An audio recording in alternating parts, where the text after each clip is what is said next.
আসসালামু আলাইকুম, hi viewers. আমি আপনাদেরকে আজকে দেখাবো এই ভিডিওতে একটি স্ল্যাব বা ছাদ ঢালের আগে কি কি চেক দিতে হয় সেগুলো দেখাবো। তো আমি আগে আপনাদেরকে পুরো স্ল্যাবটা দেখে দেই। দেখেন স্ল্যাবটা প্রায় 2700 স্কোয়ার ফিটের মতো হবে স্ল্যাবটা। তো আমি দেখাবো যে কি কি চেক দিতে হয় ছাদ ঢালের আগে।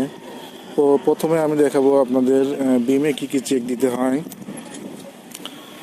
তো প্রথমে বিমে যে বিষয়টা চেক দিবেন সেটা হচ্ছে যে দেখেন বিমে যে মেইন বার থাকবে এই মেইন বারগুলো ঠিক আছে কিনা। তো আমাদের যে মেইন বার আছে আমি দেখি এখানে এক্সট্রা টপ বার দেওয়া আছে। তো মেইন বার যেগুলো আগে সেগুলো দেখায় আমাদের ড্রয়িংয়ে। এখানে মেইন বার দেওয়া আছে যে উপরে হচ্ছে 2টা 20 mm রড, আর নিচে দেওয়া আছে যে 3টা, তার উপরে হচ্ছে 2টা 5টা, ওগুলো হচ্ছে 16 mm রড। তো 5টা 2টা 60টা হচ্ছে যে এখানে মেইন বার। এরপর দেখবেন যে এক্সট্রা টপ যেগুলো দেওয়া আছে এগুলো ঠিক আছে কিনা। এক্সট্রা টপ আমাদের এখানে দেওয়া আছে হচ্ছে যে 3টা করে, এবং যে এক্সট্রা টপ যেগুলো দেওয়া আছে সবই 20 mm রড।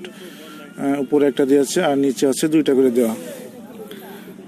এগুলো হচ্ছে যে বিমে এই রডগুলো দেওয়া আছে। এবং আপনারা অবশ্যই খেয়াল রাখবেন যদি রড পুরাতন হয়, অনেকদিন এনে রাখা হয়, তাহলে এগুলো মরিচা ধরলে এগুলো ঘষে আগে উঠাবেন। তারপর যদি আপনাদের কেমিক্যাল ইউজ করা থাকে ড্রয়িংয়ে বা ডিজাইনে যেভাবে সেভাবে কেমিক্যালগুলো ইউজ করবেন। এরপরে বিমের যে বিষয়টা দেখবেন সেটা হচ্ছে স্টিরাপ বা টায়ার যেটাকে বলে। এটা হচ্ছে যে বিমের কলাম স্ট্রিপে, অর্থাৎ কলামের পাশে যেখানে সেখানে হচ্ছে যে স্পেসিংটা কম থাকে, আর মিডিল যে স্ট্রিপটা এখানে স্পেসিংটা একটু বেশি থাকে। তো আমাদের ড্রয়িংয়ে কলাম যে স্ট্রিপটা আছে, যে কলাম দেখেন কলামের পাশে হচ্ছে যে কলাম স্ট্রিপ বলে। তো কলাম স্ট্রিপে দেওয়া আছে 5 ইঞ্চি করে, অর্থাৎ 125 mm।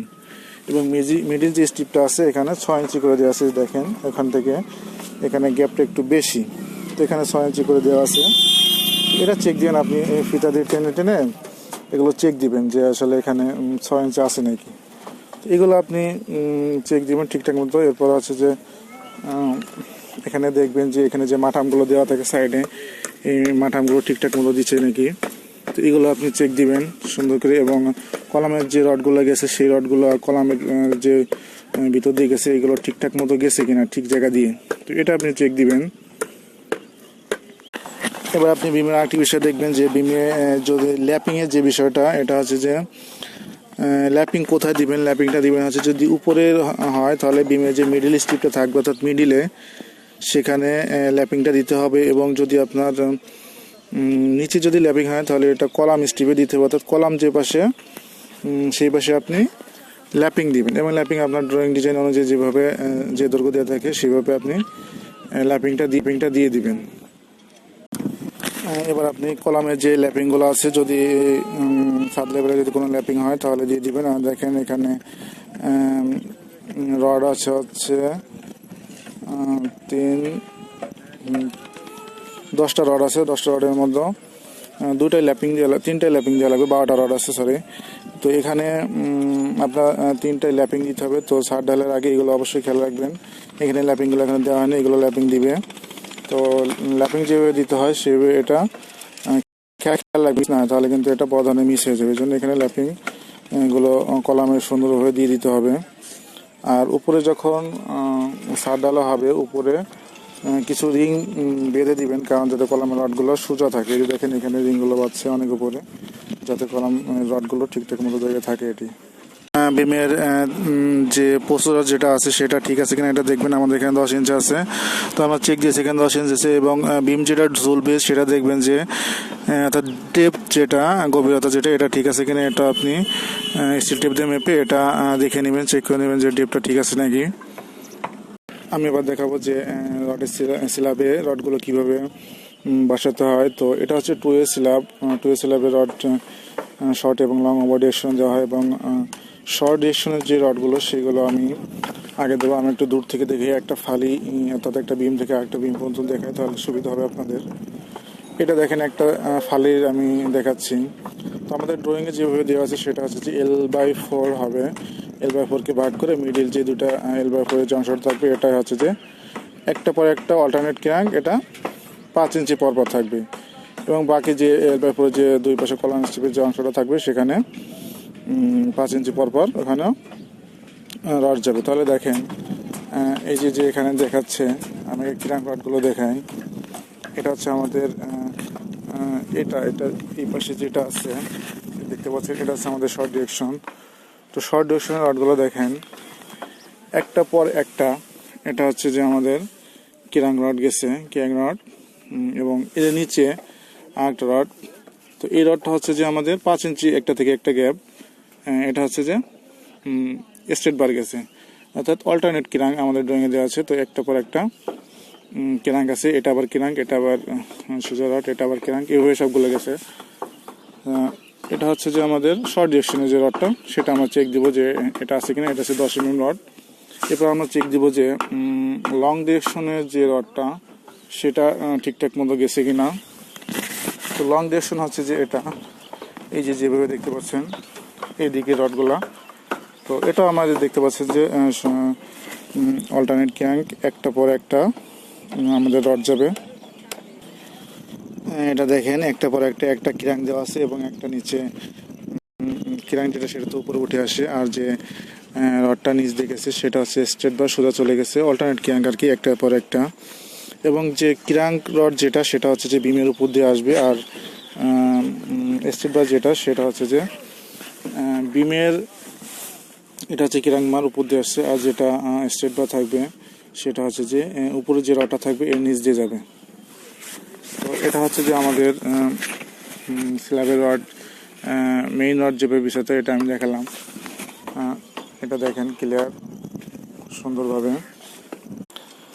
তো এবার দেখায় এক্সট্রা টপগুলো। এক্সট্রা টপ আমাদের দেওয়া আছে যে ড্রয়িংয়ে 2 কিরাং টপের মধ্যে, অর্থাৎ 2টা কিরাং টপের মধ্যে একটা দেখেন এখানে 2টা কিরাং টপ দেখাচ্ছি, এর মাঝে হচ্ছে যে একটা এক্সট্রা টপ হবে। এবং যেহেতু এটা বিমটা মিডিলে, তো এই পাশ থেকে ও পাশে পুরোটাই একটা আলাম রড দিয়ে এটা দিয়ে দিই। তো এই রডগুলো দেখেন এক্সট্রা টপ যেগুলো এগুলো দেওয়া আছে, এগুলো হচ্ছে যে 12 mm রড সবগুলা। এইগুলো হচ্ছে যে কলাম, মিডিল যে কলামগুলো বিমগুলো আছে এই বিমের এইখানে। আমি এক সাইডে দেখাই, এক সাইডে যেগুলো আছে এটা হচ্ছে সাইড, স্ল্যাবের এক সাইড। তো এখানেও সেম সিস্টেম, যে 2টা কিরাংকের মাঝে একটা এক্সট্রা টপ এগুলো এখানে দিছে। তো এগুলো সুন্দর করে দেখবেন যে আপনি 2টা কিরাংকের মাঝে একটা এক্সট্রা টপ আছে নাকি। এবার হচ্ছে এই পাশে দেখেন, এটা হচ্ছে যে আমাদের বেলকনি স্ল্যাব। তো বেলকনি স্ল্যাব থাকার কারণে এখানে দুইটা কিরাংকের মাঝে 2টা এক্সট্রা টপ দিচ্ছে, যেহেতু এটা বেলকনি স্ল্যাব সেহেতু। এখানে দেখেন এই যে 2টা কিরাংকে আমি দেখা দিচ্ছি, 2টা কিরাংকের মাঝে এই যে 2টা এক্সট্রা টপ, এটা 12 mm রড ইউজ করছে এখানে। তো এইভাবে এক্সট্রা টপগুলো সবগুলো চেক দিবেন যে 2টা কিরাংকের মাঝে সবগুলো আছে নাকি। এবার 2 স্ল্যাব সেহেতু এখানে কর্নার এনফোর্সমেন্ট থাকবে, এটা দেখতে পাচ্ছেন। তো আপনারা এখানে কর্নার এনফোর্সমেন্টে 12 mm বা 10 mm রড ইউজ করা হয়। তো এখানে দেখবেন যে রডের ডিরেকশনটা ঠিক আছে নাকি এবং স্পেসিংটা ঠিক আছে নাকি, কর্নার এনফোর্সমেন্ট, এবং দেখবেন যে L/5 যে অংশটা দেওয়া হয় সেই মাপটা নেবেন, নিয়ে দেখবেন যে L/5 অংশ মাপটা ঠিক আছে নাকি, এবং যে লোকেশন যেখানে দেওয়া হয় একটা জালির নিচে অথবা উপরে অনেক সময় দেওয়া হয়, তো সেই লোকেশন আছে কিনা এটাও চেক করে নেবেন। এবার দেখবেন ছাদে যদি কোনো ভয়েড থাকে তাহলে ভয়েডের এখানে পাশে এক্সট্রা কোনো রড দেওয়া আছে নাকি। তো আমাদের এখানে যে ডিজাইন অনুযায়ী, ড্রয়িং অনুযায়ী এখানে 3 পাশে 3টা বিম দেওয়া আছে। তো যেভাবে রডগুলো দেওয়া আছে সেই ডিরেকশন এবং সেই মাপ সে অনুযায়ী দেওয়া আছে কিনা। এখানে 4টা স্ট্রেট বার 12 mm রড দিয়ে 5 ইঞ্চি পরপর রিং দিয়ে এটা বিম দিচ্ছে 3 পাশে, এই পাশেও বিম দিচ্ছে। তো এটা রিং এখনো বসানো, এটা রিংও বসিয়ে দিবে। এবং ভয়েডের মাপ দেখবেন যে ঠিক লোকেশন এবং ভয়েডের মাপটা ঠিক আছে নাকি, এটা বাঁকা না হয়ে যায়, বা যে লোকেশন আছে সেই লোকেশনে আছে কিনা এটা চেক করে নেবেন আপনি। এবার আপনি কাভারিং চেক দিবেন। তো স্ল্যাবের নিচে বটমে সাধারণত 20 mm কাভারিং থাকে। তো যে কাভারিংয়ের যে ব্লকটা বানাবো এটা দেখবেন যে 20 mm থিকনেস আছে নাকি, যদি থিকনেস থাকে তাহলে ঠিক আছে। প্রতিটা ক্ষেত্রে আপনি এরকম ছাদের যে কাভারিং দরকার সেই জায়গায় সব জায়গায় কাভারিং দিয়ে দিবেন। এবং বিমও দেখবেন যে সব জায়গায় কাভারিং আছে নাকি ঠিকঠাক মতো। নিচে দেখবেন যে ব্লক দিছে কিনা, যদি কাভারিং ঠিক না থাকে তো দেখেন ব্লক দিছে, তো যদি ঠিক না থাকে সেখানে ব্লক দিবেন। এই পাশে দেখেন ব্লক কাভারিংটা কম আছে, এদিকে একটা মিশে গেছে, তো এখানে কাভারিং দিয়ে দিবে, ব্লক ইউজ করবে প্রতিটি ক্ষেত্রে। এরকম দেখবেন এই যে দেখেন এখানে কলামের যে অংশ রডগুলো আসছে এগুলো প্রায় এখানে কোনো কাভারিং দেখা যাচ্ছে না, তো এগুলো কাভারিং খেয়াল করবেন। তো এখানে ব্লক ইউজ করবে, কাভারিং দিবে, তো এগুলো অবশ্যই খেয়াল রাখবেন এগুলা। আর যে আমাদের যেখানে ব্যালকনি স্ল্যাবটা আছে, তো এটা দেখেন একটা রড আরেকটা রডের সঙ্গে মিশে গেছে, তো এটা কাভারিং একটা রড থেকে একটা রড যে জায়গাটা আছে এটা আলাদা রাখার জন্য। এর মাঝে ব্লক বা চেয়ারও ইউজ করবে, চেয়ার এখানে ব্লকও দিতে পারেন বা চেয়ারও দিতে পারেন। যদি স্পেসিং বেশি হয় তাহলে চেয়ার দিবেন, আর যদি স্পেসিং কম হয় তাহলে এটা ব্লক ইউজ করতে পারেন। তো পুরো সারে দেখবেন যে কোথায় কাভারিং আছে বা না, এগুলো চেক করে নেবেন সুন্দরভাবে। এবার সাথে যদি কোনো ইলেকট্রিক্যাল লাইন থাকে তাহলে দেখবেন যে ইলেকট্রিক্যালের যে পাইপগুলো আছে ঠিকঠাক মতো ঠিক লোকেশনে গেছে কিনা, এবং যেখানে ইলেকট্রিক্যাল লাইন দরকার সেখানে গেছে কিনা, বা কোথাও কোনো বাদ পড়ছে কিনা পাইপগুলো, এগুলো দেখবেন। এবং দেখবেন যে এটা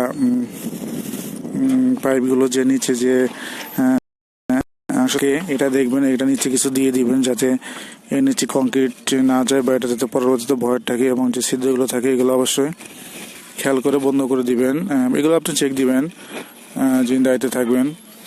তো এগুলো সুন্দর করে ইলেকট্রিক্যালের কাজগুলো এগুলো দেখে দেখে ড্রয়িং দেখে দেখে চেক করে নেবেন। এরপর দেখবেন যে অনেক জায়গায় সিঁড়ি আসে, এবং অনেক জায়গায় আগে ঢালাই দিয়ে দেয়, বা ছাদের সঙ্গেও ঢালাই দেয় সিঁড়িটা। তো এই ক্ষেত্রে দেখে নেবেন যে সিঁড়ির যে রডগুলো আছে এখানে আমাদের আগে ঢালাই দিয়ে দিচ্ছে। তো এটা যদি একসাথে ঢালা যায় তাহলে দেখবেন যে রডগুলো সিঁড়ি থেকে যে রডগুলো আছে এগুলো ঠিকঠাক মতো বের করে রাখছে কিনা স্ল্যাবের ভিতর থেকে বা সিঁড়ি থেকে, এগুলো অবশ্যই ভালো করে চেক দিয়ে নেবেন। আপনি ছাদের নিচে দেখবেন যে বাঁশগুলো যেগুলো দেওয়া আছে ঠিকঠাক মতো দিচ্ছে কিনা। নিচের যে সাপোর্টে বাঁশগুলো থাকে এগুলো সাধারণত 1.5 থেকে 2 ফিট দেওয়া হয়, তবে সর্বোচ্চ 2 ফিট 1.5 ফিট পরপর দিলে সবচেয়ে বেটার। তো এটা খেয়াল রাখবেন, এবং বাঁশগুলো যখন দিবেন মিডিলে বা যে কোনো জায়গায় তখন দেখবেন যে বাঁশগুলো যেন অ্যাঙ্গেলে না হয়, কারণ অ্যাঙ্গেলে হলে লোড কিন্তু এটা কম নেবে। তো বাঁশগুলো সবসময় চেষ্টা করবেন ভার্টিক্যালি, অর্থাৎ 90 ডিগ্রি অ্যাঙ্গেল দেওয়ার জন্য, একদম সোজাভাবে দেওয়ার জন্য। এবং যদি নিচে মাটি বা কাঁচা বালি হয় তাহলে অবশ্যই নিচে কাঠ বা অন্য কিছু দিয়ে নিচে সাপোর্ট দিবেন, নাহলে কিন্তু এটা ঢালা যখন হবে তখন এটা ডিবে যেতে পারে, এটা অবশ্যই খেয়াল রাখবেন। ঢালার আগে আপনি অবশ্যই এটা মার্ক করে দেবেন যে থিকনেস যে যতটা হবে, এখানে আমাদের 6 ইঞ্চি আছে, তো এখানে 6 ইঞ্চি যদি মিডিলে হয় তাহলে আমরা কলামের সাথে এটা মার্ক করে দেবো একটা রং দিয়ে বা গোনা পেঁচিয়ে। সাইডে যে বিম পাশে হবে এই বিম পাশে এই বিমের সাথে একটা তার কাটা দিয়ে বা রং দিয়ে এটা মার্ক করে দেবো, যাতে এটা ঢালার যে উচ্চতায় আছে সে উচ্চতায় সহজে ঢালাই করা যায়। সর্বোপরি ঢালাই শুরুর আগে আপনাকে ম্যাটেরিয়ালসের চেক দিতে হবে যে ম্যাটেরিয়ালস আছে সেগুলো পর্যাপ্ত পরিমাণে আছে নাকি, যেমন ইট বালি সিমেন্ট পাথর এগুলো আছে নাকি, এরপর ভাইব্রেটর মেশিন ঠিক আছে নাকি, এবং এক্সট্রা ভাইব্রেটর মেশিন আপনাকে রাখতে হবে। তারপর মিক্সার মেশিন যেটা আছে যেটাতে আপনি ঢালাই কাজ করবেন সেটাও আছে নাকি এবং ঠিক আছে নাকি। যদি কোনো সমস্যা থাকে এগুলো ঢালাই আগে ঠিক করে নেবেন। এরপর জেনারেটর পানি ওঠানোর জন্য যে জেনারেটর লাগবে সেটি ঠিক আছে নাকি, সব কিছু আপনি বিবেচনা করে এইগুলো তারপর ঢালাই কাজ শুরু করবেন। তো এটাই ছিল আজকের ভিডিও। তো আপনি যদি চ্যানেলটিতে নতুন হয়ে থাকেন তাহলে অবশ্যই চ্যানেলটি সাবস্ক্রাইব করবেন পরবর্তীতে সকল ভিডিও সবার আগে পাওয়ার জন্য।